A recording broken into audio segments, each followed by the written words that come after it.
చెప్పండి హల్లెలూయా. పరిశుద్ధ గ్రంథాలు తెరిచి దేవుని వాక్యం చదువుకుందాం. పరిశుద్ధ గ్రంథాలు తెరవండి, దేవుని వాక్యం చదువుకుందాం. సామెతల గ్రంథం 8వ అధ్యాయం. ఫోటో పెట్టావా? అంశమా? పోయిన వారం అంశమా? టిఫిన్ చేసావా? చేయలేదా? ఇంకా చేయలేదు కదా నువ్వు, అందుకని చిన్నగా మాట్లాడుతున్నావు. ఆ మాట ఎవరు నాకు చెప్పండి అమ్మా, నాకేం వినపట్టు. ఏ ఫొటోస్ మా? అదే టైం సరిపెట్టు మా, పెట్టు. కానీ కూతురు నేను ఒకటి పెట్టాను. నిన్న సాయంత్రం ఒక ఫోటో ఇచ్చి, మా రేపు నాకు మర్చిపోకుండా గుర్తు చేయి, మా బిడ్డలకు చెప్పాలి ఈ మాట అని చెప్పమన్నాను. భలే పెట్టే కూతురు. చూడండి ఒకసారి ఆ బొమ్మ చూడండి. ఈరోజు వాక్యం చదివే ముందు ఆ బొమ్మ చూడండి ఒకసారి. ఏం కనపడుతుంది మీకు? యువతల పక్క భూలోకం, ఇదంతా భూలోకం.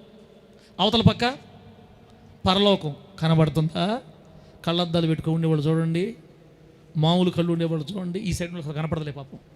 అవతల పక్క భూలోకం, అవతల పక్క పరలోకం, ఇది భూలోకం.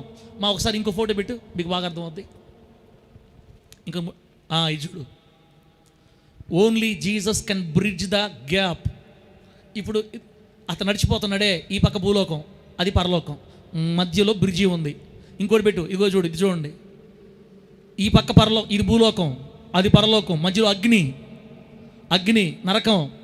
ఇప్పుడు మళ్ళీ ఫస్ట్ ఫోటో పెట్టమా. ఇంకేమైనా ఉందా? ఇంకో ఫోటో ఏమైనా ఉందా? ఇంతేనా? ఈ మూడేనా? ఇప్పుడు దీన్ని చూడండి పెట్టారా, దీన్ని చూడండి.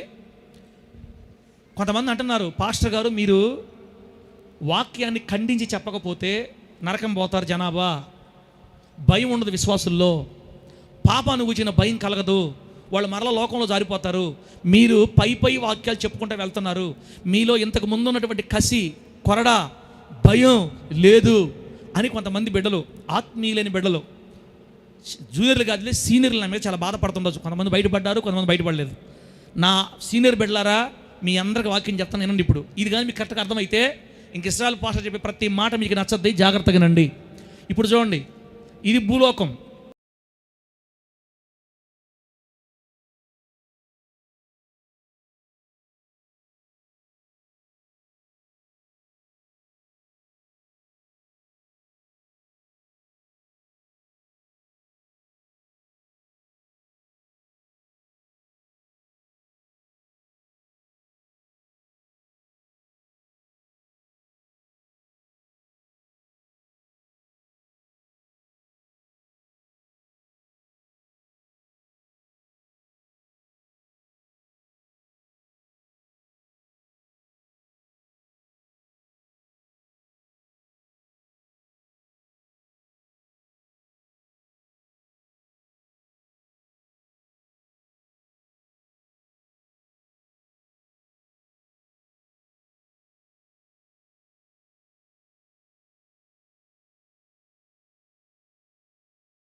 ముందు అదిగో ఆ సిలువ మీద ఎవరైతే నడిచి వెళుతున్నారో వాళ్ళొక్కరే పరలోకం చేరతారు. దేవుడికి స్తోత్రం కలుగును గాక.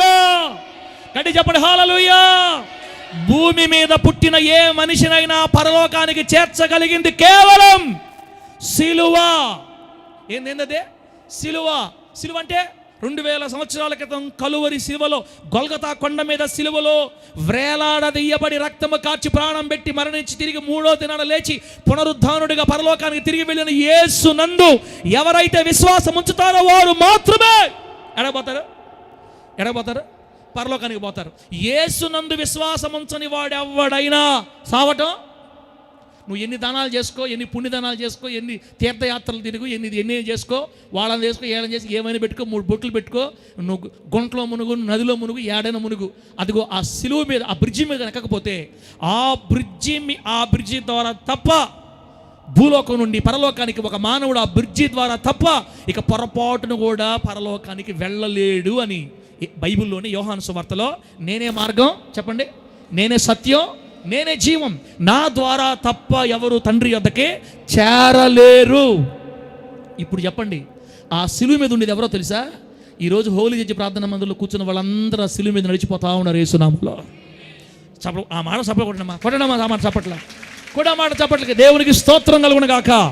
మర్రిపాడు ఇసాకన్నా, నువ్వు కూడా సిలువ మీద నడిచిపోతా ఉన్నావు. ఇంకా మనకి నరకమో నరకమో లేదు.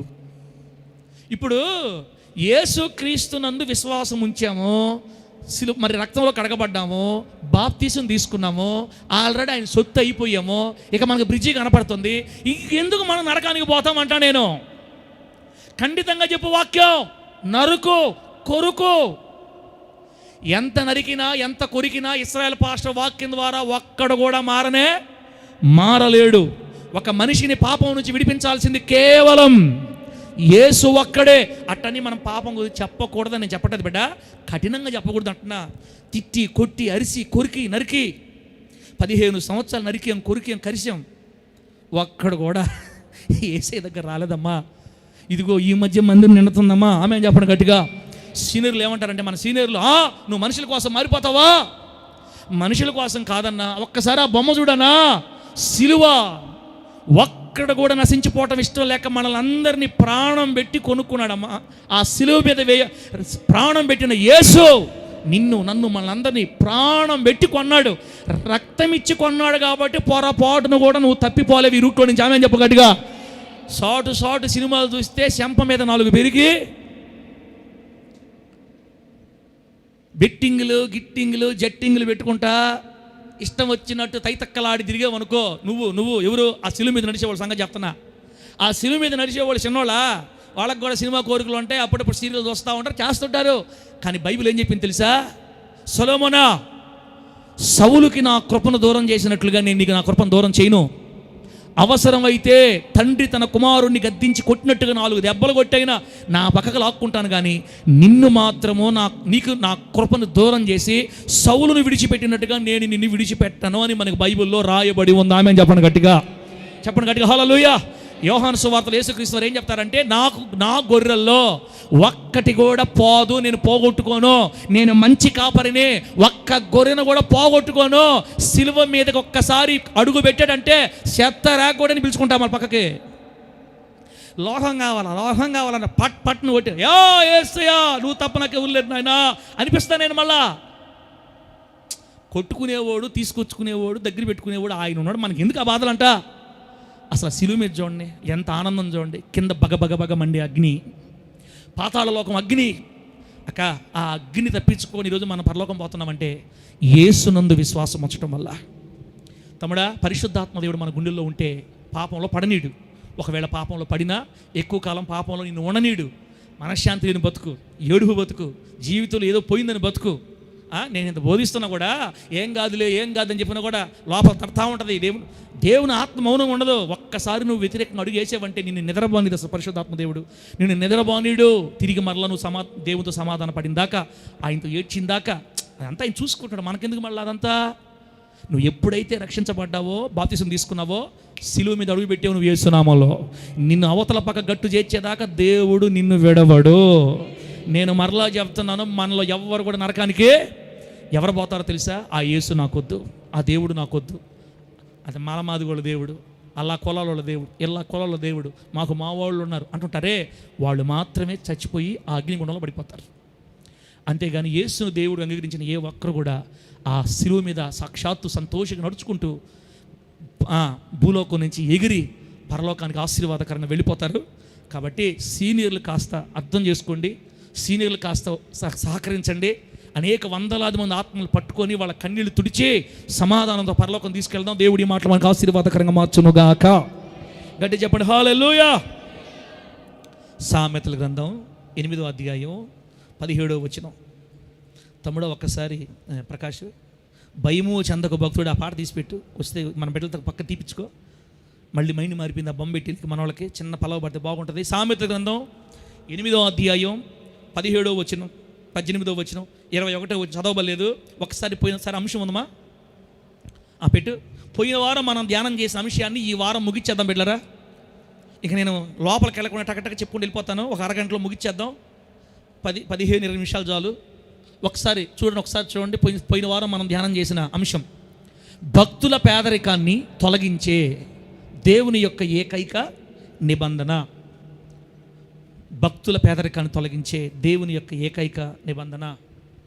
బిడ్డలారా, 3 వారాలుగా నా బాధ ఏంటంటే, ఇది 3వ వారం, 3 వారాలుగా నా బాధ ఏంటంటే, ఒక ఆత్మీయ దైవజనుడిగా, సేవకుడిగా, మీ తండ్రిగా, సంఘంలో ఉన్న ఏ బిడ్డ కూడా పేదరికంలో ఉండకూడదు అని నా కోరిక.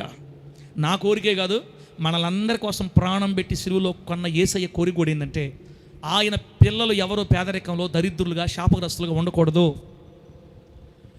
వాహనాలు లేకుండా ఇంకా బస్సుల్లోనే తిరుగుతా ప్రస్తుతానికి మనం ఆ పేదరికంలో ఉన్నాం.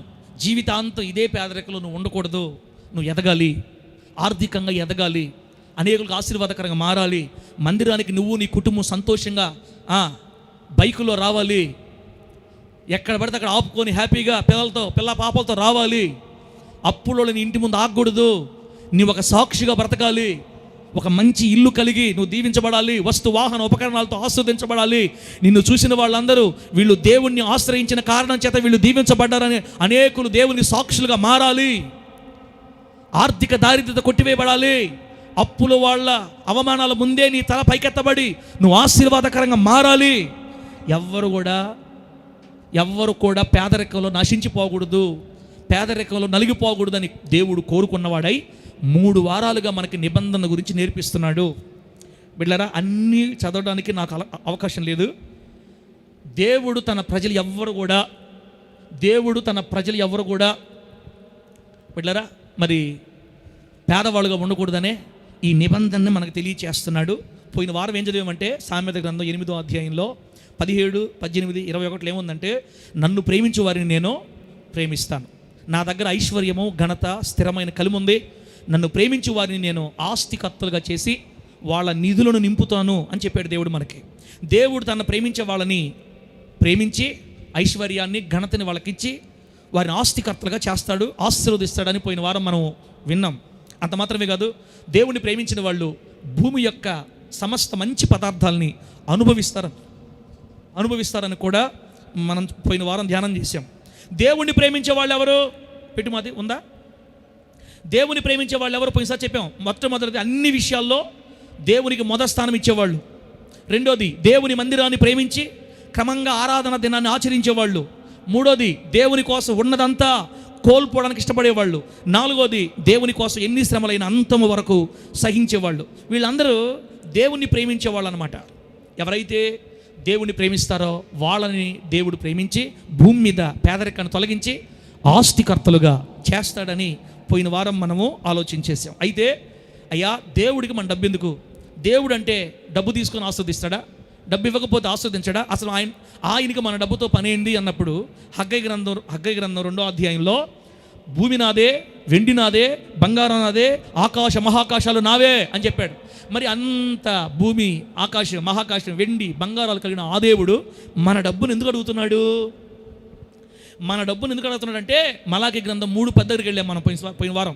మలాకీ గ్రంథం 3:10లో ఏముంటో తెలుసా? నా మందిరంలో ఆహారం ఉండునట్లుగా మీ భాగాలన్నీ తీసుకొని, దశమ భాగం అంతా తీసుకొని మందిరపు నిధిలోకి రండి, దీన్ని చేసి నన్ను అడగండి, ఆకాశ వాకిళ్ళు విప్పి పట్టజాలనంత విస్తారమైన దీవులు మీ మీద కుమ్మరిస్తానని పోయిన వారమే మనం ధ్యానం చేసాం. దేవునికి స్తోత్రం కలుగును గాక. అమెరికా, యూరప్ దేశాల్లో అనేక మందిరాలు మూతపడుతున్నాయి. కారణం, మందిరంలోకి ఆహారం తెచ్చే వాళ్ళ సంఖ్య తగ్గిపోయింది, దైవజనులు బాధ్యత తగ్గిపోయింది, మా మందిరాన్ని మెయింటైన్ చేయలేకపోయారు. కాబట్టి శివాలయాలకు అమ్మేశారు, విగ్రహ దేవాలయాలు మారిపోయాయి. ఇదంతా పోయిన వారం మనం ధ్యానం చేసాం బిడ్డలారా. అయితే ఈ వారం అసలు దేవుడు ఎందుకు అడుగుతున్నాడు? మందిరంలో ఆహారం ఉంటే ఏం జరగద్ది? అసలు మనం దీవించబడడానికి టోటల్గా టక బిడ్డలారా, అవుట్కట్స్ మాత్రమే, లోపలికి వెళ్తే టైం చాలదు, అవుట్కట్స్ మాత్రమే నేను జ్ఞాపకం చేసి ముగించేస్తా. దేవుని మందిరంలో ఆహారం అవసరమా? అసలు దేవుని మందిరంలో ఆహారం ఎందుకు ఉండాలి? లేవికాండం 27వ అధ్యాయం 30వ వచనం టక చదువుదాం. లేవికాండం 27వ అధ్యాయం 30వ వచనం. తమ్ముడు తీసిపెట్టావు పాట, ఓకేనా? ఒక్క నిమిషం చదువుదాం. లేవికాండం 27వ అధ్యాయం, అక్కలారా తీసారా? 30వ వచనం ఏముంది? భూధాన్యములలోనేమి, వృక్షఫలములలోనేమి, భూఫలములన్నిటిలో 10వ భాగం యెహోవా సొమ్ము, అది యెహోవాకు ప్రతిష్ఠితం. తలే కృపాకరు విను. అమ్మలారా, మీ తండ్రిగా ఇక్కడ కూర్చున్న ఎవ్వరు కూడా ఆర్థికంగా దరిద్రులుగా ఉండకూడదని, నా పిల్లల్ని నా దేవుడు నా కళ్ళ ముందే దీవించాలన్న ఒకే ఒక ఆశతో ఈ మాటలు చెప్తున్నాను. మీ డబ్బును కోరి కాదు. 15 సంవత్సరాలు ఉంటే తిన్నాను, లేకపోతే గింజి పోసుకున్నా. ఎవరికి చెప్పాలి ఇప్పటిదాకా? కొంతమంది చూడలేక ఈ వారంలో నూనె ప్యాకెట్లు అవి తెచ్చిచ్చారు. నేను వారం వాక్యం చెప్పింది వాళ్ళకి అట్ట అర్థమైందంట. సార్కి ఇంట్లో లేనట్టుంది, అందువల్ల బయటపడిపోయాడు ఈరోజు. ఎప్పుడు చెప్పలేదు కానీ ఈసారి బయటపడిపోయాడని కొంతమంది బిడ్డలు బియ్యం కూడా తెచ్చారు ఈ వారం. నాకు మంచిదే, నా బిడ్డలు ఏం తెచ్చి తీసుకుంటా, కాదనకుండా తీసుకుంటా. ఉన్నా చెప్పను, లేకపోయినా చెప్పను, దేవుడు తప్ప. కాబట్టి నేనేమి అమ్మా మీ ధనాన్ని మీ డబ్బును ఆశించి మాటలు చెప్పట్లేదు. మీరు పేదరికంలో ఉండకూడదని దేవుని కోరిక, దేవుని ఆశను అనుసరించి నేనే మీకు నేర్పించుకోవాలి. నేను చేసిన తప్పేందంటే, వినండి అక్క, ఆగవమ్మా చెప్పేదిను, పాపా ఇన్ని సంవత్సరాలు డబ్బు గురించి చెబితే ఏమనుకుంటారని చెప్పలా. పోయిన వారం చెప్పా, దశంభాగం అంటే నాకు మహా చిరాకు, కోపం. నేను కూడా మీలాగా యూట్యూబ్లో వాక్యాలన్నా ఏమని చెప్పారు తెలుసా? యూట్యూబ్లో దశంభాగాలు అడగకూడదు, దశంభాగాలు ఇచ్చే ఒక డబ్బులు ఇవ్వకండి అసలు. ఆ కరెక్ట్ పాస్టర్లు కాదంటుంటే నేను కూడా 4 ముందు ఆత్మల్లా ఆమెన్, అవును, ఎస్, ఇది సేవ అంటే.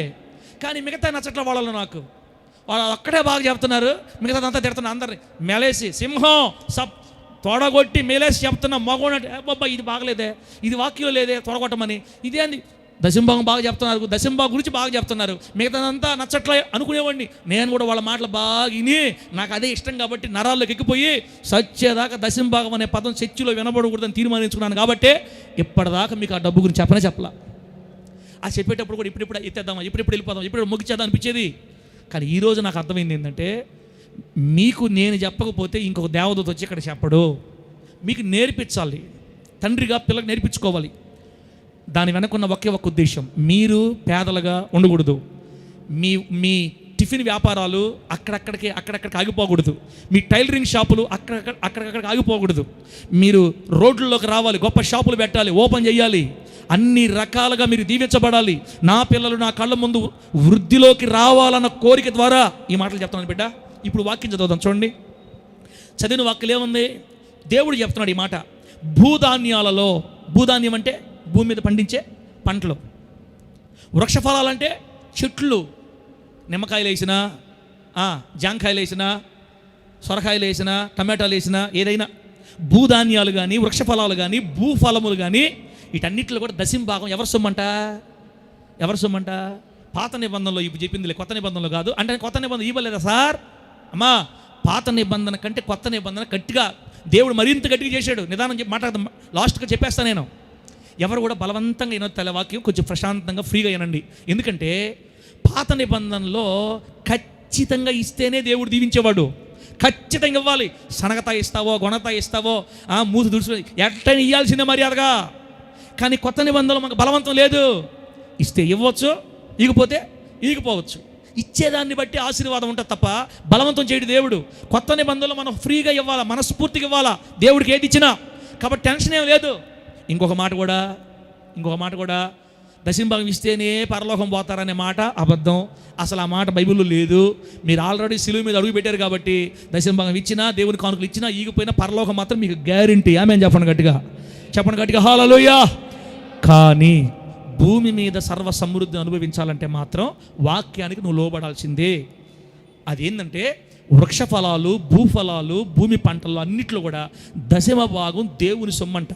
కానీ నిజంగా చెప్తున్నాను, మనమైతే దాన్ని చేయట్లేదు కదా బిడ్డ, మనమైతే దాన్ని చేయట్లా. సంఖ్యాకాండం 18:21 చూడండి ఒకసారి. సంఖ్యాకాండం 18:21 అక్కడ ఏముందంటే, ఇదిగో లేవీలు చేసే సేవకి, అనగా ప్రత్యక్ష గుడారం యొక్క సేవకి ఇశ్రాయేలు యొక్క దశమ భాగాలన్నిటినీ వారికి నేను స్వాస్థ్యముగా ఇచ్చాను. అలా కిందకి వెళితే 24వ వచనం, అయితే ఇశ్రాయేలీయులు యెహోవాకు ప్రతిష్టార్పణముగా అర్పించు దశమ భాగాల్ని నేను లేవీయులకు స్వాస్థ్యంగా ఇచ్చి తిని, అందుచేత వారు ఇశ్రాయేలుల మధ్య స్వాస్థ్యము సంపాదించకూడదు అని వారితో చెప్పి తిని. తర్వాత కిందకి వెళితే, నీవు లేవీయులతో ఇట్లనము, నేను 26వ వచనం, నేను ఇశ్రాయేలుల చేత మీకు స్వాస్థ్యంగా ఇప్పించిన దశమ భాగాన్ని మీరు వారి యొద్ద పుచ్చుకున్నప్పుడు మీరు దానిలో, అనగా ఆ దశమ భాగంలో దశమ భాగం యెహోవాకు ప్రతిష్టార్పణగా చెల్లించాలి. అయిపోయిందా? ఆ తర్వాత 28, మీరు ఇశ్రాయేలు యొద్ద పుచ్చుకునే మీ దశమ భాగాలన్నిటిలో నుండి మీరు ప్రతిష్టార్పణమును యెహోవాకు చెల్లింపాలి. దానిలో నుండి మీరు యెహోవాకు ప్రతిష్ఠించే అర్పణాన్ని యాజకుడైన అహరోనుకు ఇవ్వాలి. అర్థమైందా? మీదంతా నేను వివరంగా చెప్తాను. ఇప్పుడు ద్వితీయోపదేశకాండం తీయండి. ద్వితీయోపదేశకాండం 12:19 ఇది చెప్పి మీకు వివరిస్తా. ద్వితీయోపదేశకాండం 12:19 అన్నీ బైబిల్లో ఉండే తమ్ముడా. నేనేందంటే సొంత ప్రయత్నం అనుకుని చెప్పలేదు మీకు ఇప్పుడు దాకా. 18 చూడండి ఒకసారి. 12, 18, 19. నీ దేవుడైన యెహోవా ఏర్పరచుకున్న స్థలాన నీవు, నీ కుమారుడు, నీ కుమార్తె, నీ దాసుడు, నీ దాసి, నీ ఇంట ఉండే లేవీలు కలుసుకొని నీ దేవుడైన యెహోవా సన్నిధిలో తిని, ఇప్పుడు చూడండి, నీవు చేసే ప్రయత్నాలన్నిటిలో నీ దేవుడైన యెహోవా సన్నిధిలో సంతోషించినట్లుగా. 19వ వచనం, నీవు నీ దేశములో ఉన్నటువంటి నీ దినాలన్నిటిలో, నీవు భూమి మీద బ్రతికే బ్రతుకు కాలం అంతటిలో లేవీయులని విడవకూడదు సుమి, సేవకుల్ని విడిచిపెట్టకూడదు అని చెప్పాడు దేవుడు ఇక్కడ. ఇప్పుడు ఒకసారి బిడ్డలారా ఇదంతా నేను మీకు వివరంగా చెప్తాను, అప్పుడు మీకు అర్థం అవుతుంది. కొంచెం ప్రశాంతంగా ఉన్న మీ మాటలు. ఒకసారి అందరు గట్టిగా హల్లెలూయా చెప్పండి. చెప్పండి గట్టిగా హల్లెలూయా. అసలు డబ్బు సంగతి దేవుడు ఎందుకు చెప్పాడు, డబ్బుని దేవుడికి ఇస్తే మనకెందుకు ఆశీర్వాదం వస్తుందో కొంచెం వివరంగా చెప్తా. ప్రత్యక్ష గుడారం అరణ్య యాత్రలో మోషే గారిని కట్టమని చెప్పాడు దేవుడు. నేను మీ మధ్య నివాసం చేయనట్టుగా నాకు మందిరం కట్టండి. ఓకే, ఎలా కట్టాలి ప్రభువా? రూట్ చూపించాడు, మందిరం కట్టేశారు. ఇప్పుడు ప్రభు అంటున్నాడు, ఆ మందిరాన్ని సేవ చేయాలంటే సేవకులు కావాలి, ఆ మందిరంలో పరిచయం చేయాలంటే సేవకులు కావాలి. కాబట్టి 12 గోత్రాల్లో నేను లేవి గోత్రాన్ని ఎన్నుకుంటున్నానని చెప్పాడు దేవుడు. లేవి అంటే ఎవరు కొడుకు? సుబ్బారావు కొడుక? అర్థమైందిలే మీ ముఖం చూస్తే అర్థమైంది. టైం ఎంత? 1:20. నేను స్టార్ట్ చేసి 29 నిమిషాలు అయింది. ఏం ఎక్కువేం కాలేదు, కొంచెం కొంత అప్పుడే సూప్ మారింది, గుచ్చి చంపడం స్టార్ట్ అయింది. అయినా పర్వాలేదు, నేను గట్టి ఉండి దేవునికి స్తోత్రం కలుగును గాక. గట్టిగా చెప్పండి హల్లెలూయా. చెప్పండి గట్టిగా హల్లెలూయా. అక్క, నీ ఆర్థిక దరిద్రత పోయి నీ బ్యాంక్ అకౌంట్ ఎప్పుడు వేల రూపాయలతో సర్వ సమృద్ధిగా, నీ బ్యాంకే కాదు నా బ్యాంకు కూడా, నీ బ్యాంకే కాదు నా బ్యాంకు కూడా 4 రూపాయలు 16 రూపాయలు కాకుండా నీ బ్యాంకు నా బ్యాంకు సర్వ సమృద్ధిగా ఎప్పుడు నిండి పొంగి పొర్లునట్లుగా. ఈ మాటలు విని జాగ్రత్త బిడ్డా, నీ క్షేమం కోరుకొని చెప్తున్నా నేను. ఈ మాటలు నీకు బాగా అర్థమైనవి అంటే నీ స్టారు తిరిగిపోతే యేసునామంలో. చిన్న టిఫిన్ షాప్ పెట్టి 5 మంది 10 మంది తినిపోతున్నా కూడా నీ అక్కడ నుండి నీ స్థాయిని ఎక్కడికి తెస్తాడో నువ్వు ఊహించలేవు యేసునామంలో. డబ్బుల దగ్గర కూర్చొని పని వాళ్ళని పెట్టి చేపించే స్థాయికి నా దేవుడు తీసుకొస్తాడు యేసునామంలో నిన్నంతే. ఈ ఆశీర్వాదాన్ని ఇక్కడ దాచిపెట్టాడు దేవుడు. కీ ఇక్కడ ఉంది ఆశీర్వాదం. ఇప్పుడు నేను ఆ మాట తమ్ముడా, ఒక 9గురికి 10 మందికి నువ్వు పని ఇచ్చి, నువ్వు పని చేయకుండా బేల్దారుల మీద పై పనుల మీద వచ్చే డబ్బుతో నువ్వు బతకాలంటే చెప్పే మాట విను బిడ్డ. 20 లక్షల అప్పులోంచి బయటకు వచ్చి 10 లక్షలు 5 లక్షలు 2 లక్షలు 1,70,000 బయటకు వచ్చి నీ చేతి నీడలో కొంతమంది బతకాలనుకుంటే ఈ మాట జాగ్రత్తగా విను. ప్రభు ఏం చెప్పాడంటే, నా మందిరంలో సేవ జరగాలంటే సేవకులు కావాలి. కాబట్టి నేను లేవి గోత్రాన్ని ఎంచుకున్నాను. ఇప్పుడు లేవి గోత్రికులు ఏం చేయాలి తెలుసా? అందరిలాగా పనులకు పోకూడదు. ఎడగపోకూడదు, పనులకు వెళ్ళకూడదు, ఉద్యోగాలకు వెళ్ళకూడదు, వ్యాపారాలకు వెళ్ళకూడదు. ఎందుకంటే లేవీలు నేను పిలుచుకున్నా, నా పనికే వాళ్ళు ఉండాలి. మీరు ఇంక ఏ పనులు చేసి ఆస్తులు సంపాదించుకోకూడదు. మీ పని అంతా ఏంటంటే చర్చిలో పని చేసుకోవటం. ఇంకా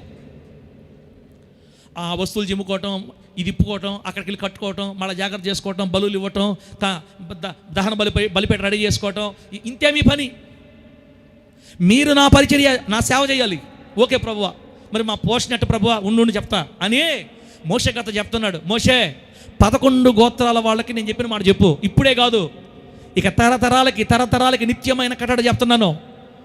మందిరములో సేవ చేస్తున్న లేవీలు ఎలాగో పనులు చేయకూడదు. వాళ్ళని బయటికి పోని, నేను వాళ్ళని పోషించాలి. కాబట్టి ఇప్పుడు నువ్వేం చెప్తావంటే 11 గోత్రాల వాళ్ళు వాళ్ళ భూఫలంలో, వృక్షఫలాలలో, వాళ్ళకి కలిగిన సమస్తంలో 10వ భాగము నా సొమ్ము అని చెప్పి వాళ్ళకి ఆమె చెప్పండి గట్టిగా. పాస్టర్ల సొమ్ముగా 10వ భాగం అంటే ఎవరి సొమ్ము? ఒక్కసారి చెప్పండి అక్క, 10వ భాగం అంటే ఎవరి సొమ్ము? మనం ఎక్కడ చదివాం దాన్ని? లేవీకాండం 27-30 చదివాం. ఇదిగో భూఫలాలు, వృక్షఫలాలు అంతా కూడా 10వ భాగం యెహోవా సొమ్ము.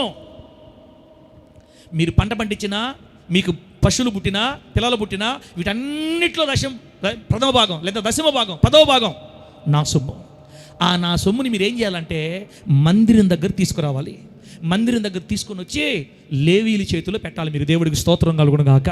వాళ్ళు మందిరంలో చేసే సేవకి నేను వాళ్ళకి ఇచ్చే జీతం ఏంటంటే మీ 10వ భాగం. హలో, అర్థమైందా? అర్థమైంది గట్టిగా హల్లెలూయా చెప్పండి. చెప్పండి గట్టిగా హల్లెలూయా. మీరు వాళ్ళకి జీతం ఇవ్వట్లేదు, నేను నా బిడ్డలకు జీతం ఇస్తున్నా. మీరు నాకు ఇవ్వండి, దాన్ని తీసుకొని నా బిడ్డలకు నేను జీతం ఇస్తా. వాళ్ళు బ్రతకాలంటే మీరు నాకు ఇవ్వాలి, మీరు నాకు ఇచ్చిందని నేను ఒక జీతంగా ఇస్తా. కాబట్టి లేవీలు బ్రతకాలంటే ఇజ్రాయేలు 11 గోత్రాల వాళ్ళ యొక్క దశమ భాగాలే వాళ్ళకి జీతం. కాబట్టి వాళ్ళకి ఏ పని చేయకూడదు. మీరు ఏమనుకోపోతే ఒక మాట చెప్తా. 2023లో సంగతి జరిగింది. నా వల్లగాక మన బిడ్డకు ఒక బిడ్డకి ఫోన్ చేద్దామని ఫోన్ తీసుకున్నా.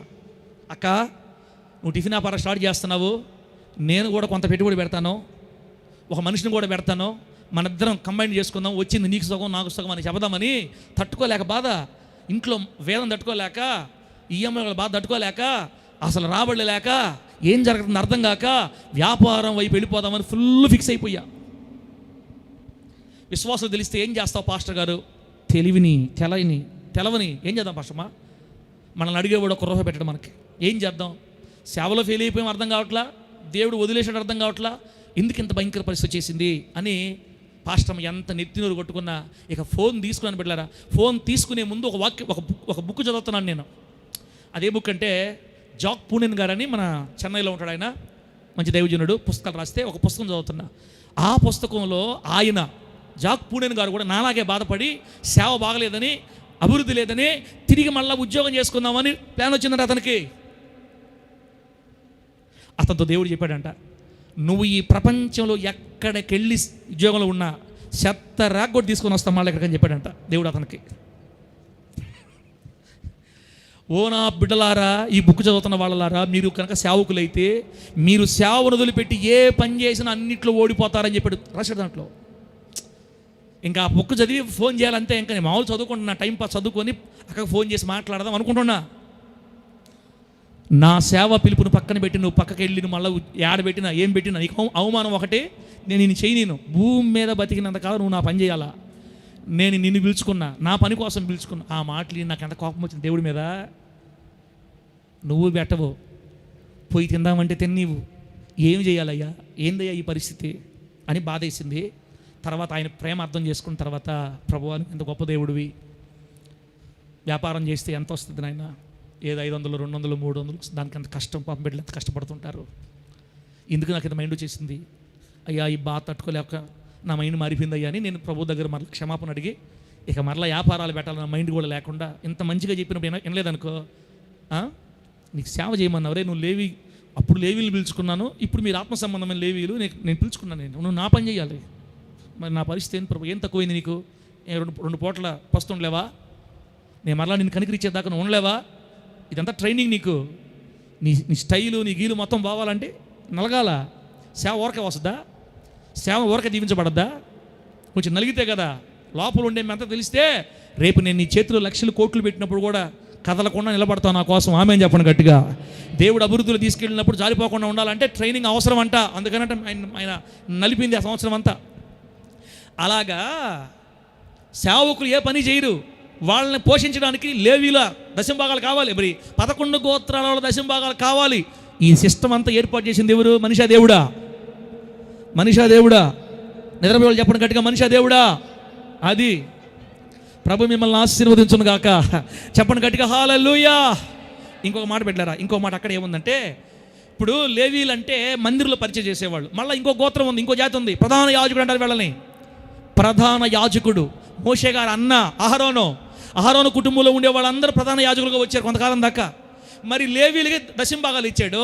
పెద్ద పాస్టర్ ఎట్ట బతకాలా, చిన్న పాస్టర్లకి సెట్ చేసేసాడు. ఇది వాళ్ళ దశంభాగాలన్నీ చిన్న పాస్టర్కి ఇచ్చాడు. మరి పెద్ద పాస్టర్ సంగతి ఏంది అంటే, దేవుడు చెప్తున్నాడు, ముందుంది, నేను చదివించడం టైం లేదు, అంతా చెప్పేస్తున్నాను మీకు. పెద్ద పాస్టర్ సంగతి ఏంటంటే, ఇశ్రాయేలీయులారా, దశమా భాగాలన్నీ మీరు లేవీలకి ఇవ్వండి. అయితే మీరు ప్రతిష్టార్పణలు కొన్ని ఉంటాయే, ప్రతిష్ఠించుకుంటారే, నా భూమి బాగా పండితే ఇది నీకు ఇస్తా, నా కూతురు పెళ్లి చేస్తే ఇది నీకు ఇస్తా, నాకు ఇది జరిగితే ఇది ఇస్తా, ఓ నా దేవా నువ్వు ఇచ్చినా ఈగిపోయినా నా పంట పండినప్పుడు ఇది నీకు ఇస్తా అని మీరు ప్రతిష్ఠించుకుంటారే అర్పణలు.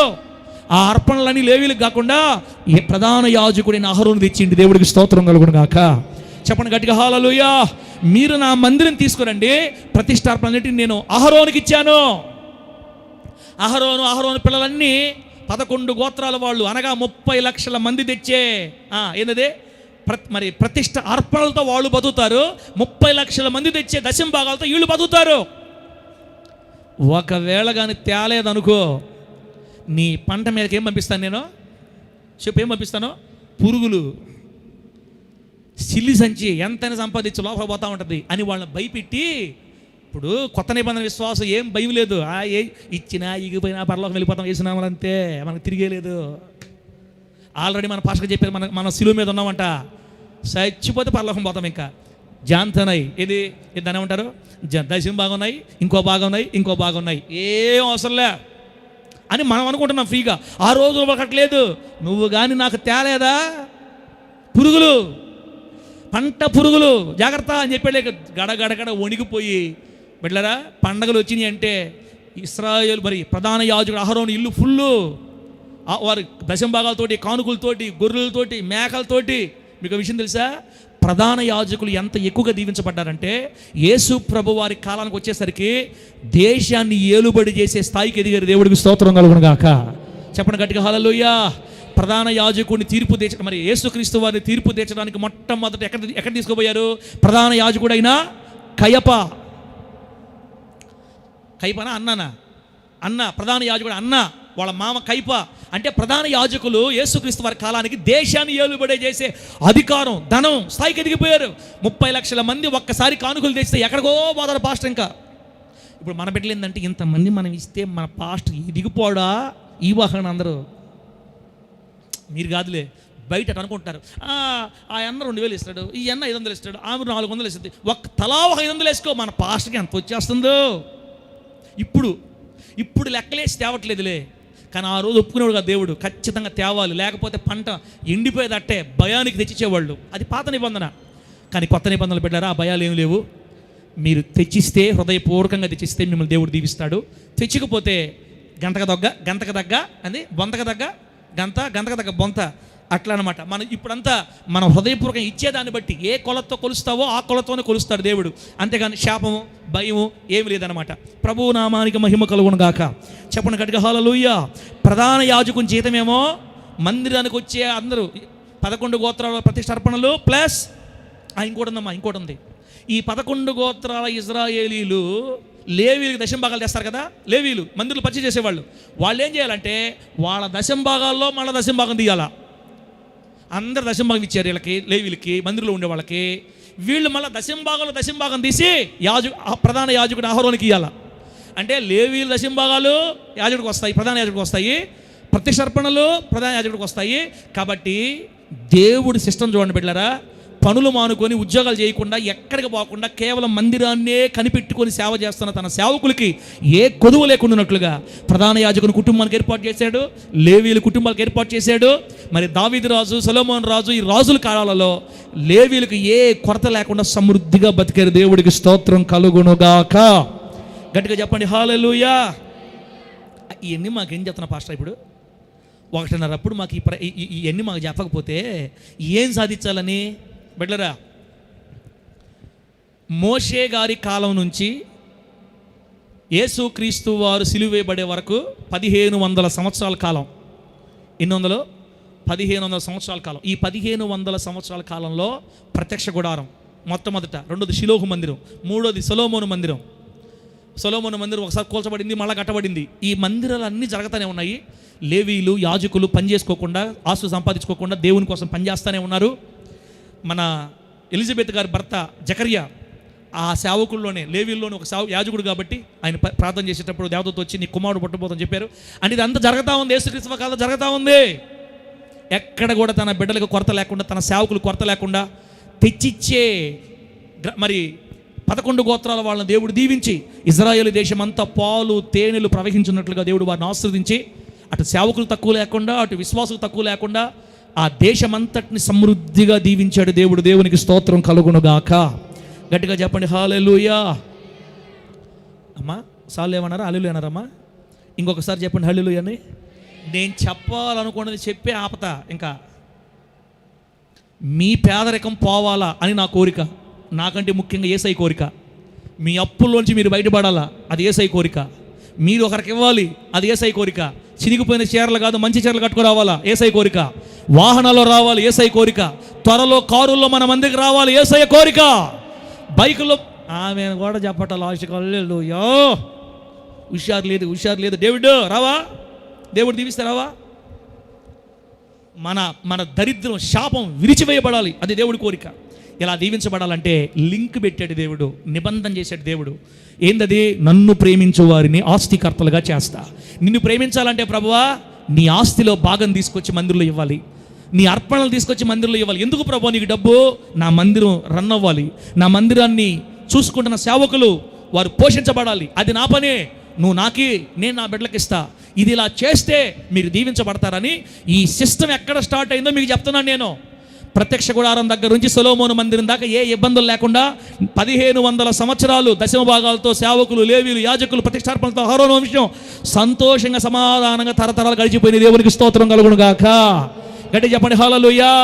యేసుక్రీస్తు వారు చనిపోయిన తర్వాత క్రీస్తు శకం 70వ సంవత్సరంలో రోమా చక్రవర్తి టైటస్ సొలొమోను మందిరాన్ని సమూల ధ్వంసం చేసి అగ్నితో కాల్చి రాయి మీద రాయి లేకుండా కాల్చేసి ఇక ఇశ్రాయేలుగా మందిరం లేకుండా చేసేశాడు. అంతే. అక్కడ లేవీలు, యాజకులు అంతా అయిపోయారు. ఇంకా మిగతా యాజకులంతా, లేవీలంతా మళ్ళీ పనులు చేసుకొని, ఉద్యోగాలు చేసుకొని మళ్ళీ ఏమంటే వాళ్ళ సిస్టమ్ పోయింది, పూర్తిగా అక్కడ ఆగిపోయింది. అయితే అంతలో ఏం జరిగింది తెలుసా? యేసుక్రీస్తు వారు చనిపోయింది 30వ సంవత్సరం, క్రీస్తు శకం 30లో. ఆయన చనిపోయే ముందే సంఘాన్ని రెడీ చేసి వెళ్ళిపోయాడు. క్రీస్తు శకం 30వ సంవత్సరం పెంతెకోస్తు పండుగ దినాన మేడగది మీద పరిశుద్ధాత్మ దేవుడు దిగొచ్చినప్పుడు మొట్టమొదటిగా రక్షించబడిన 3000 మందితో సంఘము స్టార్ట్ అయింది. ఆమె చెప్పండి గట్టిగా హల్లెలూయా. పాత నిబంధన సంఘం అక్కడ ఆగిపోయింది. పెంతెకోస్తు పండుగ దినాన కొత్త నిబంధన సంఘం మరలా ప్రారంభమైంది. ఒకే రోజు ఎంతమంది రక్షించబడ్డారు? ఎంతమంది? 3000 మంది రక్షించబడ్డారు. ఇప్పుడు ఈ 3000 మందికి పాస్టర్లు ఎవరు? పేతురు, యోహాను, యాకోబు 12 మంది కదా. మరి వీళ్ళందరికీ భోజనాలు ఎట్టా? మళ్ళీ పని చేసుకోవాలా? కాదు. అందుకని ఏం జరిగిందంటే ఆ రోజుల్లో ఉన్నటువంటి విశ్వాసులు తమ ఆస్తులమ్మి, చరస్థిరాస్తులమ్మి సేవకులకి ఇచ్చి, సేవకులు తిని, అక్కడ పేదలు ఎవరంటే వాళ్ళు తిని, ఏ ఇబ్బందులు లేకుండా, ఇదిగో పౌలు మరి పేతురు గారి కాలం నుంచి మొదలుకొని 2025 హోలీ జడ్జి ప్రార్థన మందిరం వరకు ఈ సేవలన్నిటికీ ఎక్కడ ఢోకా లేకుండా స్థాపించిన దేవుడే సేవకులు పోషించుకుంటూ, విశ్వాసులు దీవిస్తూ, నడిపించుకుంటూ తీసుకొస్తున్నాడు. దేవునికి స్తోత్రం కలుగును గాక. చెప్పండి గట్టిగా హల్లెలూయా. సాక్షాత్తు యేసు ప్రభు వారి సేవలో కూడా ఆర్థికంగా సహకరించిన వాళ్ళు బైబిల్లో ఉన్నారు. అంటే మొత్తం మీద నేనేం చెప్పదలుచుకున్నానంటే, మందిరాలు జరగాలంటే ఆహారం మందిరంలో ఉండాలి. ఆహారం మందిరంలో ఉండాలంటే ఆ మందిరంలో ఉన్న విశ్వాసులు నమ్మకస్తులుగా దేవుని భాగాలు తేవాలి. ఆ మందిరంలో ఉన్న విశ్వాసులు దైవికమైన బాధ్యత చేత ఇంకో మాట చెప్పమంటారా? ఎందుకు తేవాలంటే ఇక్కడ నువ్వు ఏది తెచ్చినా కూడా తీసేసుకొని ఇంక పో అంట దేవుడు. నువ్వు ఇచ్చిన దానికి డబల్ చేసి నీ అకౌంట్లో వేస్తాడు దేవుడు. మళ్ళీ దేవునికి స్తోత్రం కలుగును గాక. మనం ఒక వ్యక్తికి అప్పిచ్చినప్పుడు ఆ అప్పిచ్చిన డబ్బుని ధైర్యంగా అడగతాం, ఏమయ్యా ఎప్పుడు ఇస్తాను డబ్బులు, ఎన్నిసార్లు అడగాలి నేను అని గట్టిగా అడగతావు. నువ్వు డబ్బులు లేదు అనుకో, కొత్తోడి దగ్గర డబ్బులే అంటే ఎవడు నువ్వా అంటే దేవుడికి మనం ఇచ్చినప్పుడు ఆయన రెట్టింపు చేసి మరలా మనకి ఇస్తాడంట. కాబట్టి దేవుని సొమ్ముని నమ్మకంగా సన్నిధి తెచ్చి, సన్నిధిలో నువ్వు ఇస్తే, అంటే దేవుడు నిన్ను తెమ్మన్నాడు కాబట్టి చెప్తున్నా బిడ్డ, నేను తెమ్మని చెప్పట్లా. దేవుడు నిన్ను తెమ్మన్నాడు కాబట్టి, ఆస్తిలో భాగాన్ని తెచ్చి ఇవ్వన్నాడు కాబట్టి అలా ఇవ్వడం ద్వారా ఏమవుతుందంటే ఆకాశ వాకిళ్ళు విప్పి పట్టజాలనంత విస్తారమైన దీవెనలు నీ మీద కుమ్మరించి నీ ద్వారా దేవుని మందిర పరిచయం జరగద్ది. మందిరం పరిచయం బాగా జరుగుతుంది కాబట్టి నువ్వు ఇచ్చావు కాబట్టి నీకు కూడా డబుల్ రెండింతల ఆశీర్వాదాన్ని దేవుడిచ్చి ఈ భూమి మీద నువ్వు బ్రతుకుతున్నప్పుడు నీ జీవితంలో ఎదురయ్యే ప్రతి పేదరికాన్ని కొట్టివేసి సమృద్ధితో నింపి నిన్ను నడిపించడానికి దేవుడు అడుగుతున్నాడు. దేవుడికి స్తోత్రం కలుగును గాక. గట్టిగా చెప్పండి హల్లెలూయా. అలా ఇచ్చేవాళ్ళు లేరు కాబట్టి అమెరికా, యూరోప్లో విగ్రహాలయాలు అయిపోయినాయి. బిడ్డ ఏదో కొంచెం మీకు అర్థమైంది అనుకుంటున్నాను నేను. ఎందుకు దేవుడికి మన డబ్బు అవసరం అంటే, మన భాగాలు అవసరం అంటే, భూఫలం, వృక్షఫలాలు, నీ దేవుడు ఏమైతే నువ్వు పండిస్తున్నావు అన్నిట్లో దశమ భాగం నాది అని దేవుడు ఎందుకన్నాడంటే ఆయన మందిరాలు జరగాలి, ఆయన సేవకులు పోషించబడాలి. అంత మాత్రమే కాదు, మందిరాలు కట్టబడాలి, సేవ జరగాలి, పరిచయం జరగాలి, టీవీల్లో కూడా మన వాక్యం రావాలి, ఇంటర్నెట్లో కూడా మన వాక్యం రావాలి. రాబోయే రోజు అనేకులకు ఆశీర్వాదకరంగా మార్చబడాలంటే దేవుని బిడ్డలు తమ భాగాలు దేవునికి హృదయపూర్వకంగా తేవాలి. అందుకనే దేవుడికి సిస్టమ్ పెట్టాడు. కానీ లేకపోతే ఆయనకి ఏం డబ్బు అవసరం చెప్పండమ్మా. ఒక్క మాట మీకు ఈ దిగులు లేకుండా ఉండాలంటే, ఒరే పాస్టర్లారా ఆదివారం మాత్రం వాక్యం చెప్పుకోండి, నా బిడ్డలు ఇచ్చేదంతా బతకండి, మీరు కూడా ఉద్యోగాలు చేసుకోండి రా అని చెప్పుంటే అసలు ఈ దశమ భాగం సమస్య లేదు మనకి. మమ్మల్ని ఏమో పని చేయొద్దని చెప్పా, ఎక్కడెక్కడ నలగొడుతుండే, అయ్యాక పని చేసుకుంటానయ్యా అంటే ఏయ్ అంటుండే, మీరేమో హల్లెలూయా స్తోత్రం అంటుంటారు. ఎట బతకాలా? కాబట్టి లాస్ట్ మాట వాక్యం చదివి ఇక మనం దేవుని బలలోకి వెళ్దాం బిడ్డలారా. లాస్ట్ మాట వాక్యం చదివి దేవుని బలలోకి వెళ్దాం. ఇక మత్తయి సువార్త 23:23 చూడండి ఒకసారి. మత్తయి సువార్త 23:23. ఇస్తే బిడ్డ, ఇస్తే నీ స్టారు, నీ చరిత్ర మారుస్తాడు చూడు. అది కూడా మనం మళ్ళీ ఉత్సాహంగా ఇవ్వాలా, మన బాధగా ఇగుడదు. మత్తయి సువార్త 23:23 ఏముందంటే, అయ్యో వేషధారులైన శాస్త్రులారా, పరిసయ్యులారా, మీరు పుదీనాలోను సోపులోను జీలకర్రలోను 10వ వంతు చెల్లించి ధర్మశాస్త్రంలో ప్రధానమైన విషయాలు అనగా న్యాయాన్ని, కనికరాన్ని, విశ్వాసాన్ని విడిచిపెట్టారు. వాటిని మానక, అక్కడ అండర్లైన్ కొట్టండి, వాటిని మానక అంటే పుదీనాలో సోపులో జీలకర్రలో 10వ భాగం చెల్లించడం నువ్వు మానక వీటిని కూడా చెయ్యాలి. అంటే న్యాయము, కనికరము, విశ్వాసాన్ని విడిచిపెట్టకుండా వీటిని కూడా అనుసరించాలి. అంటే యేసుక్రీస్తు వారు కొత్త నిబంధనలో దశమ భాగాన్ని ఇవ్వాలి అని చెప్తున్నాడు. ఇవ్వబలేదని చెప్పట్లా, ఇవ్వాలి అని చెప్తున్నాడు. మార్కు సువార్త 12:14 చూడండి ఒకసారి. మార్కు సువార్త 12:14 నుంచి అక్కడ చూస్తే యేసు ప్రభు ఏమంటున్నాడా, వారు వచ్చి బోధకుడా నీవు సత్యవంతుడవు, నీవు ఎవరిని లక్ష్య పెట్టని వాడవని మేము ఎరుగుదము, నీవు మోమాటం లేని వాడవై దేవుని మార్గం సత్యంగా బోధించువాడవు, కైసరికి పన్నిచుట న్యాయమా కాదా, ఇచ్చేదమా ఈ కుందుమా అని అడిగిరి. ఆయన వారి వేషధారణ ఎరిగి, మీరు నన్ను ఎందుకు శోధించున్నారు, ఒక దేనారం నా ఎదుగు తెచ్చి చూపుడని వారితో చెప్పానో వారు తెచ్చిరి. ఆయన పై రూపము పై వ్రాత ఎవరివి అని అడగగా వారు కైసరివి అనిది. అందుకు యేసు 17 చూడండి, 17 వచనం.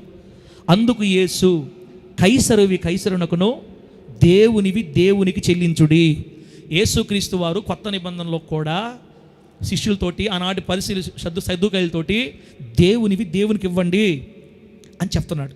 అంటే కైసరుకి అంటే పన్ను ప్రభుత్వానికి కట్టాలి, దేవుడి పన్ను లేదా దేవుడి సొమ్ము దేవుడికి ఇవ్వమని దేవుడు చెప్తున్నాడు. లోకాసు వార్త 6:38 కొత్త నిబంధనలో ఇవ్వమని ఉందా లేదా, అది ఇక్కడ లోకాసు వార్త 6:38 అడేముందంటే, ఇది మంచి మాట పెట్టారు చూడండి. క్షమించుడి అప్పుడు మీరు క్షమింపబడుదురు, ఈయుడి, అక్కడ కొట్టు గీత, ఈయుడి అప్పుడు మీకు ఇవ్వబడును. గివ్, ఎంత మంచి మాట. ఈయుడి అప్పుడు మీకు ఇవ్వబడును, అణిచి కుదిలించి దిగజారునట్లు నిండు కొలత మనుషులు మీ ఒడిలో కొలుతురు, మీరు ఏ కొలతతో కొలుతురో ఆ కొలతతోనే మీకు మరలా కొలవబడును. దేవునికి స్తోత్రం కలుగును గాక. చెప్పండి గట్టిగా హల్లెలూయా. పాట పెట్టి తమ్ముడా, ఛార్జింగ్ అయిపోయింది పూర్తిగా. నా మాటలు అర్థం కాక ఛార్జింగ్ అయిపోయిందో, ఆకలి ఛార్జింగ్ అయిందో, మొత్తం మీద నాకే అర్థం కావట్లా. పెట్టు, ఈ పాట పాడితే ఇప్పుడు మళ్ళీ ఛార్జింగ్ అవ్వాలా? నీ పేదరికం యేసు నామములో తొలగిపోవాలి. ఇప్పుడు చప్పలు కొట్టి గట్టిగా బేస్ పెడతా పాటకే. అది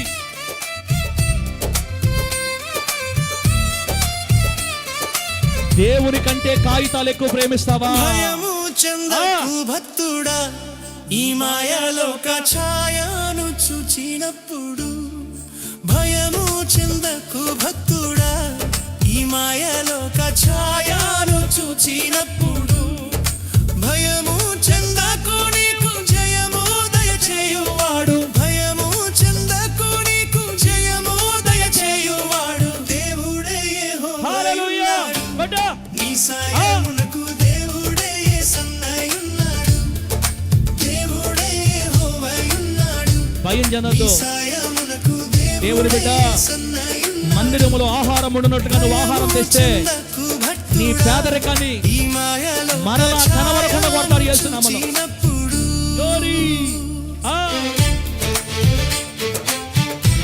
1500 సంవత్సరాలు పాత నిబంధన పరిచయని కాపాడిన దేవుడు 2000 సంవత్సరాలుగా కొత్త నిబంధన సేవని కాపాడుతున్న దేవుడు.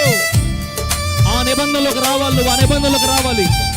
ఆర్థికంగా నువ్వు దీవించబడాలంటే చెరసాలలో వేసిన పాడండి, దేహమంతా గాయాలతో నిండిన.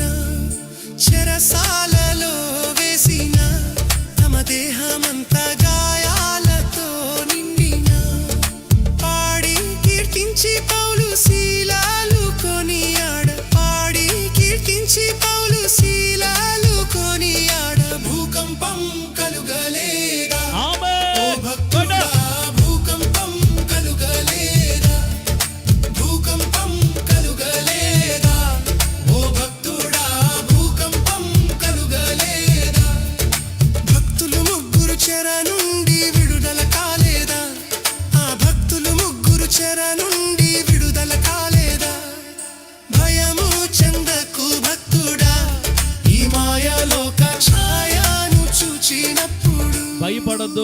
యేసు నామములో ఈ వచనం పాడే సాపేద్దాం. ఈ వచనం పాడి చప్పలు కొట్టి గట్టిగా 15 నిమిషాలు లోపలే ఆపేద్దాం. 5 నిమిషాలు.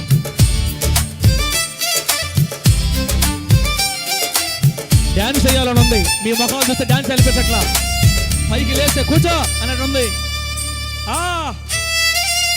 హల్లెలూయా. నా వల్ల కావట్లా. చప్పలు గట్టి కొడదాం. ఆమేన్. బబులోను దేశమందున ఆ భక్తులు ముగ్గురు బొమ్మకు మ్రొక్కనందున. హల్లెలూయా. బబులోను దేశమందున ఆ భక్తులు ముగ్గురు బొమ్మకు మ్రొక్కనందున. దేవునికి స్తోత్రం. పట్టి బంధించి రాజు అగ్ని గుండంలో వేస్తే, పట్టి బంధించి రాజు అగ్ని గుండంలో వేస్తే నాల్గవ వాడు ఉండలేదా? హల్లెలూయా. ఓ భక్తుడా, నాల్గవ వాడు ఉండలేదా? ఆమేన్. ఆమేన్. నాల్గవ వాడు ఉండలేదా? ఓ భక్తుడా, నాల్గవ వాడు ఉండలేదా? ఇంత గొప్ప దేవుడికి ఆఫ్టర్ పేపర్ దగ్గర సీడీ దగ్గర వేస్తున్నాము. ఒక ఛాయను చూచినప్పుడు హల్లెలూయా. ఆఫారాలు పెట్టట్లా. ఉండి ఉండి ఉండి ఉండి ఏదైనా అవ్వదు కానీ వేస్తున్నాము.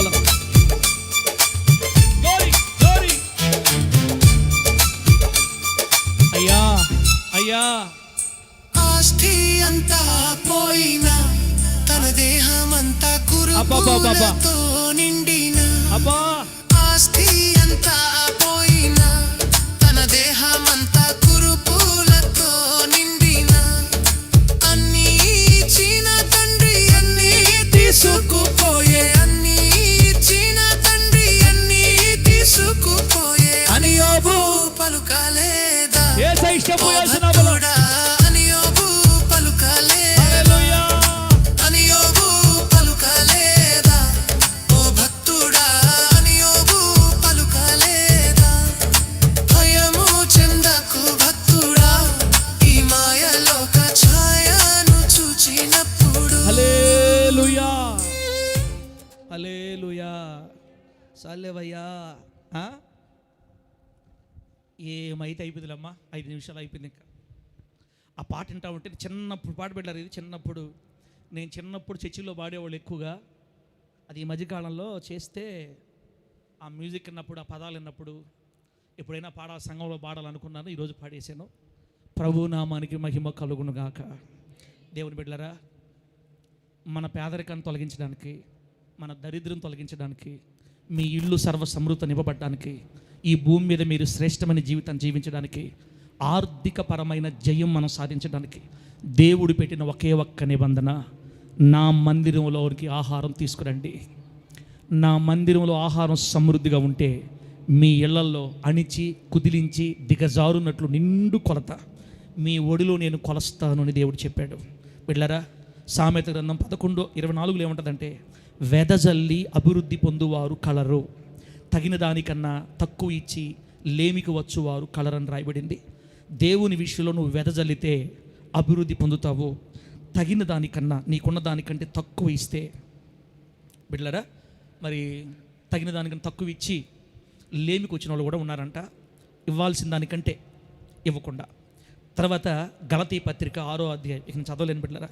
గలతీ పత్రిక 6వ అధ్యాయం 6వ వచనం నుంచి 6-7 వచనాలు ఏముంటుందంటే, వాక్యోపదేశము పొందువాడు ఉపదేశించువానికి మంచి పదార్థాలన్నిటిలో భాగం ఇయ్యాలి.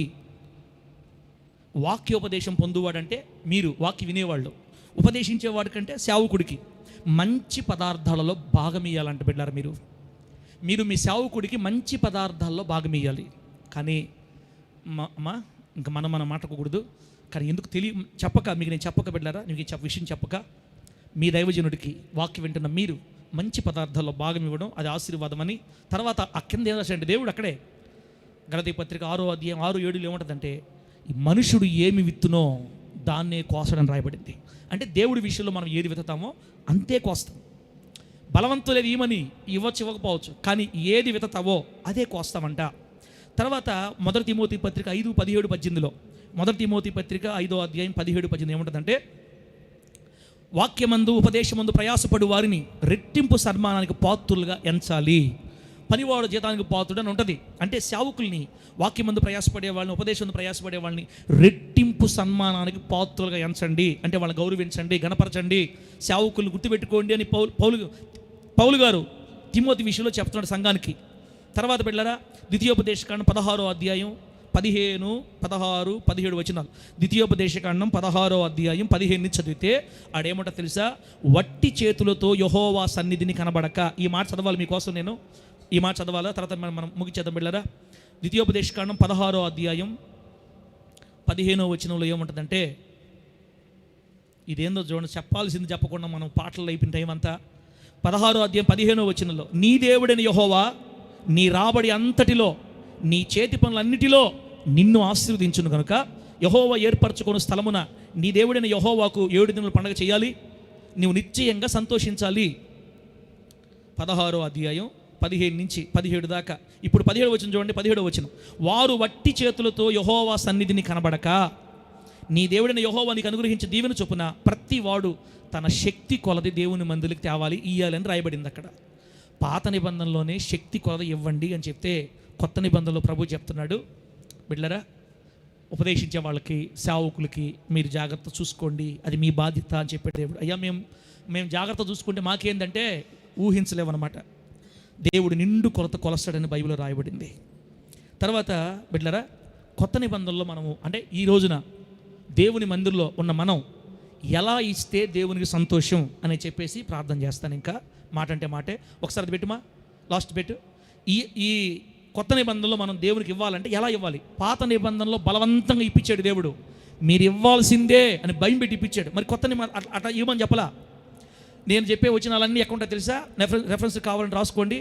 1 కొరింథీ పత్రిక 16వ అధ్యాయం 2వ వచనం ఉంటుంది ఈ మాట. 1 కొరింథీ 16, 2 కొరింథీ 9, రోమియోలకు పత్రిక 12వ అధ్యాయం, ఫిలిప్పీ పత్రిక 4వ అధ్యాయం.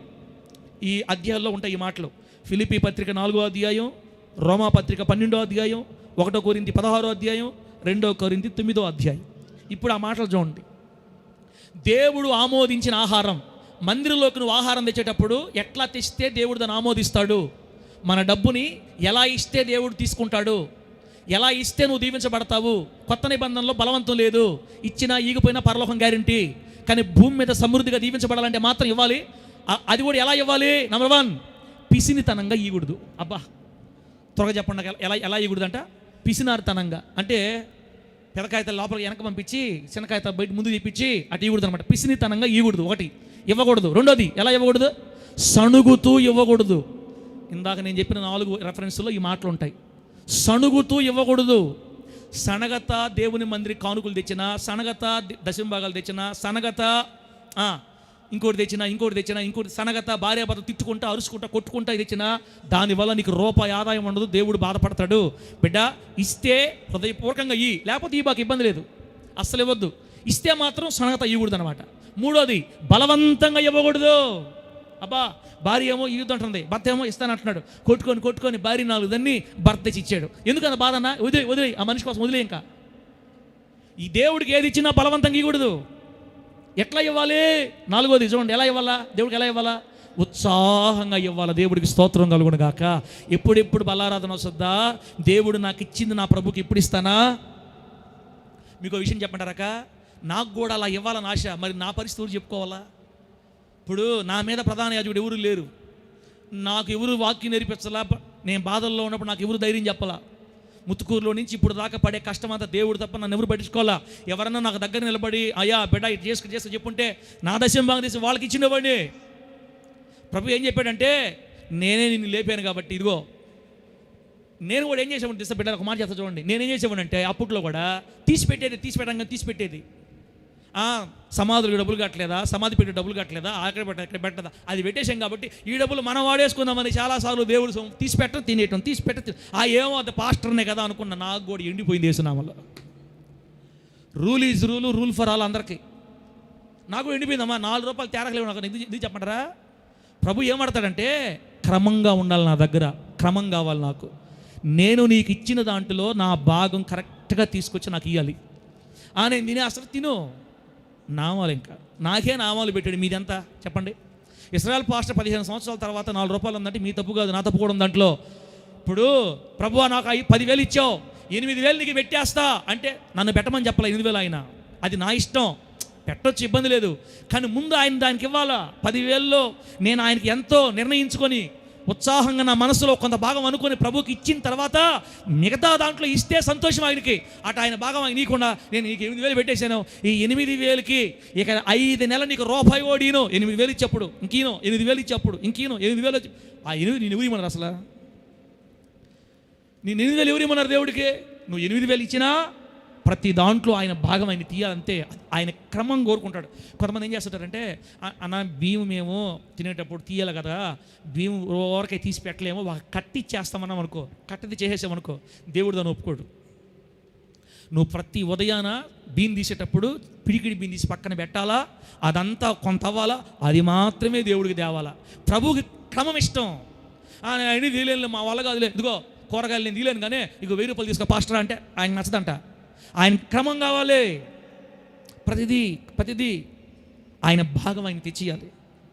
బిడ్డలారా, అటు చేసేవాళ్ళు ఉన్నారు, మరి వాళ్ళ సంగతి ఎట్లా ఉందో వాళ్ళకే తెలియాలా. నేను దేవుడికి ఇస్తున్నాను సార్, నాకు సమృద్ధిగా ఉందంటే ఓకే, అట్టే చేసుకో. నువ్వు ఎంత దేవుడు తెచ్చిచ్చినా, దశమ భాగాలు తెచ్చిచ్చినా మనం ఇంకా కిందకి వెళ్ళిపోతున్నామంటే క్రమం లేదు. ఇశ్రాయేల్ పాస్టర్ 4 రూపాయల కారణం కూడా చెప్పేశాను మీకు. ఒక దగ్గరేమో దేవుని కోసం పాటకు 10,000 పెట్టేది, 10,000 పెట్టా, ఇంకేం దీపాలు నేను మొత్తం తినేసేది. ఇంకా 5-6 నెలలు తినేసేది మేము. 10,000 చూపిస్తూ ఉండేది. నేను ఎవడిమన్నారా? నిన్నుడిమన్నాడు? నేను చేసుకోలేనా? నా సేవకు నేను చేసుకోలేనా? ఇప్పుడు ఒక 2 నెలల నుంచి పాస్టర్ అమ్మ లైన్లోకి వచ్చి, మందరం లైన్లోకి వచ్చి మేము ఇక మీదట దేవుని డబ్బు మనకు సంబంధించి మన దాహనే తాగకూడదు. ఏదైనా దేవుని పనికే వెళ్ళాలి, అది సంఘంలో ఖర్చు పెట్టబడాలి. ఏదన్నా ఒక పని కోసం మనం ఖర్చు పెట్టాలని ఇప్పుడు గట్టిగా తీసుకుంటే, బిడ్డలారా మీరు నమ్మతారు నమ్మరమ్మా, 1 నెల నుంచి ఎట్ట మారిపోయిందంటే దేవుని అకౌంట్లో మాత్రం డబ్బు సమృద్ధిగా ఉంది, నా అకౌంట్లో ఇంకా 16 రూపాయలే ఉంది. నా అకౌంట్ కూడా దేవుడు దీవిస్తాడు తొందరలో. యేసునామములో ఆమేన్ చెప్పండి, గట్టిగా చెప్పండి హల్లెలూయా.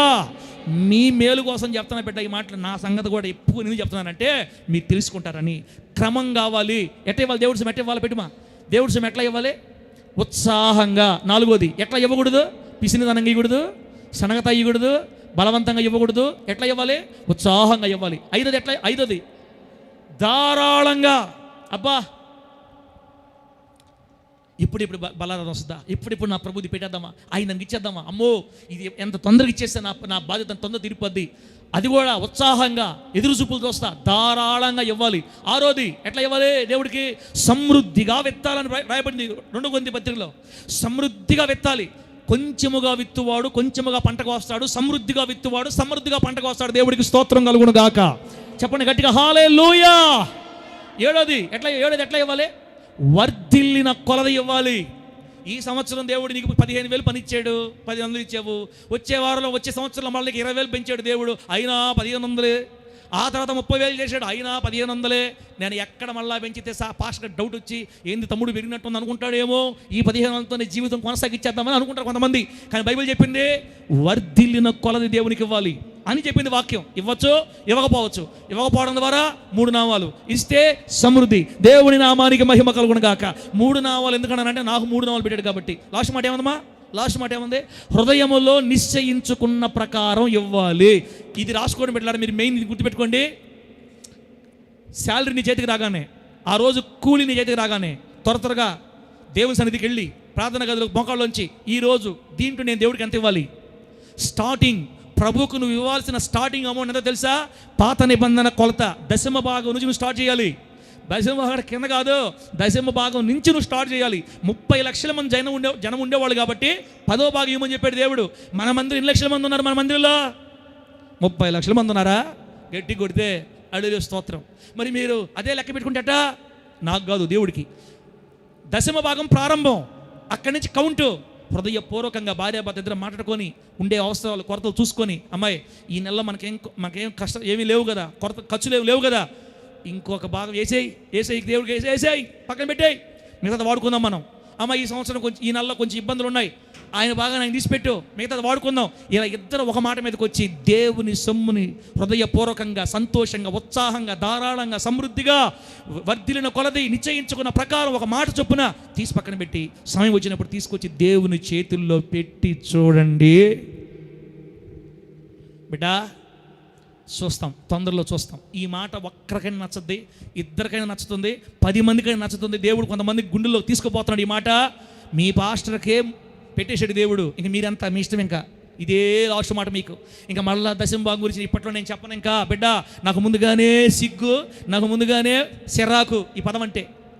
మీ కుటుంబాలు దీవించబడాలని, మీ పిల్లలు భవిష్యత్తు ఆస్వాదించబడాలని, మీరు అప్పులోంచి బయటికి రావాలి. తమ్ముడా, నువ్వు అప్పులున్నా కూడా ఆగింది కూడా మనం తినేసాం ఇప్పుడు దాకా. అసలు ఆయనకి ఏమి మిగిలేదు. నువ్వు నిన్ను ప్రేమించి ఇన్ని లక్షల రూపాయలు ఇస్తే నువ్వేమి ఇవ్వలేదు.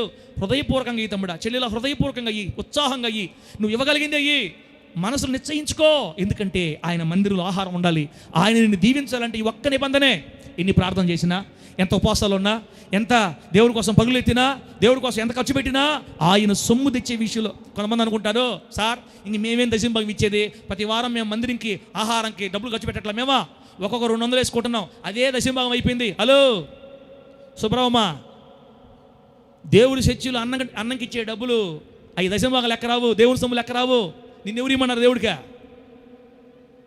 అంటే? పాస్టర్ వచ్చే వారం నుంచి మేము సార్ నువ్వు ఆ మాట చెప్పేవంటే మనకు ఆహారం ఉండదు సార్. దేవుని సొమ్ముని దశమ భాగాన్ని తీసుకెళ్ళి నీకు మందిరంలో ఆహారం పెట్టడం ఎవరు చెప్పారు? దేవుడిది దేవుడికి చెందాలి. కైసరికి దేవుడికి చెందిన తర్వాత నీ దాంట్లోంచి అమ్మా, నీ దాంట్లోంచి కొంతమంది వాళ్ళు సంఘం కూతుకుని ఈ మధ్యకాలంలో నేను దేవుడికి ఇచ్చేస్తాను కదా, ఇంకేమి ఇవ్వలేదు సార్కే, నాకేమి ఇవ్వలేదులే, 3 నామాలు పెట్టలే దేవుడు సరిపిల్లా. దేవుడి దయ వల్ల మన చర్చిలో ఉండే వాళ్ళందరూ నామాల వాళ్ళే కానీ ఆస్వాదించబడి వాళ్ళు ఇప్పటిదాకా ఒక్కరు కూడా లేరు. మీ అందరిలో ఫస్ట్ నాకే పెద్ద నామాలు, నా తర్వాత మీరు అందరు నావాలే. ఎవరో ఒకరో ఇద్దరో కొంచెం కళ కనపడుతున్నారు.